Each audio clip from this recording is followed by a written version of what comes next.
كيكة الحليب الساخن دي بقى من أحلى الكيكات اللي ممكن تجربوها، ونتيجتها مضمونة من أول مرة. كمان مقاديرها بسيطة وسهلة، غير شكلها اللي بيطلع أبيض من جوه كده زي القشطة، تحسوها عاملة زي النايت كده في طعمها. يلا بينا نعملها على طول. بس ما تنسوش اللايك، ولو انتوا لسه ما اشتركتوش ياريت تشتركوا في القناة وتفعلوا جرس كل هيوصلكوا إشعارات بكل الوصفات اللي بننزلها أول بأول.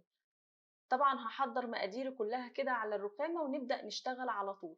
معانا هنا كيس كيك شيف، هحطه على كوبايتين ونص من الدقيق. طبعا الدقيق نخلينه مرة أو مرتين. وبعد كده هبدأ إن أنا أقلبهم مع بعض وهنركنهم على جنب دلوقتي لما أحط الأول المقادير السايلة اللي عندي في البولة بتاعتي.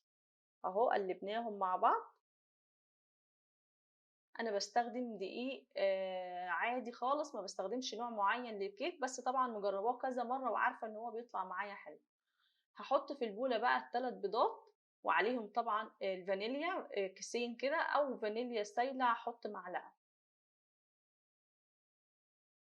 بعد كده هننزل بقى المقادير اللي حضرناها. معايا كوبايه الا ربع من الزيت، انا بستخدم زيت ذره، اي زيت يكون بس ملوش ريحه، تكونوا عارفينه ومجربينه في الكيكات. هحط كوباية من السكر، يفضل يكون السكر فاتح عشان الكيكة تطلع معانا فاتحة. دي كوباية من اللبن مسخناها.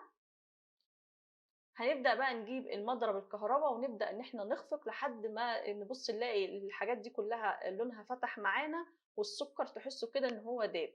ممكن نستخدم الخلاط، مش لازم مضرب كهرباء. انا كمان ساعات بعملها بالمضرب اليدوي بس بيحتاج مننا يعني تقليب شوية حلوين، فممكن نستخدم الخلاط عادي جدا مفيش اي حاجه. وانا في كيكات كتير كنت عاملاها بالخلاط. بعد ما خفقت شويه حلوين والسكر داب والشكل بقى فاتح معايا، نزلت الدقيق اللي عندي على مرحلتين. اول مره اهو، مش هنقلب كتير بقى. بعد ما هحط الدقيق يا دوبك بس بيختفي معايا كده وما بيبقاش فيه اي تكتلات، خلاص بوقف. طبعا بقلب شويه كده من غير ضربه عشان الدقيق ما يطرش معايا.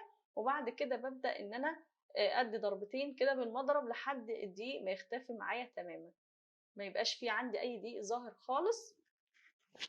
وبرده ممكن تستخدموا الاسباتولا في المرحله دي وتقلبوا الدقيق مع المقادير بتاعتكم. لكن انا استخدمت المضرب على طول يعني. انا هنا كنت حطيت معلقه كبيره من الخل، كنت نسيت ان انا اضيفها مع المكونات في الاول، عادي بعد كده حطيتها لما افتكرت، لان بحب الخل قوي بيدي معايا كده برده نتيجه حلوه للكيك. الصينيه بتاعتي عاملاها دهنها كده بالسمنه، وحاطه كده معلقه من الدقيق مبطناها بيها. وبعد كده دخلتها الفرن على درجة حرارة متوسطة في الرف الأوسط لمدة نص ساعة، وبعد كده اختبرتها. بفتح عليها الفرن كده وبلاقيها استوت، بحط الخلة الاقيها استوت من النص.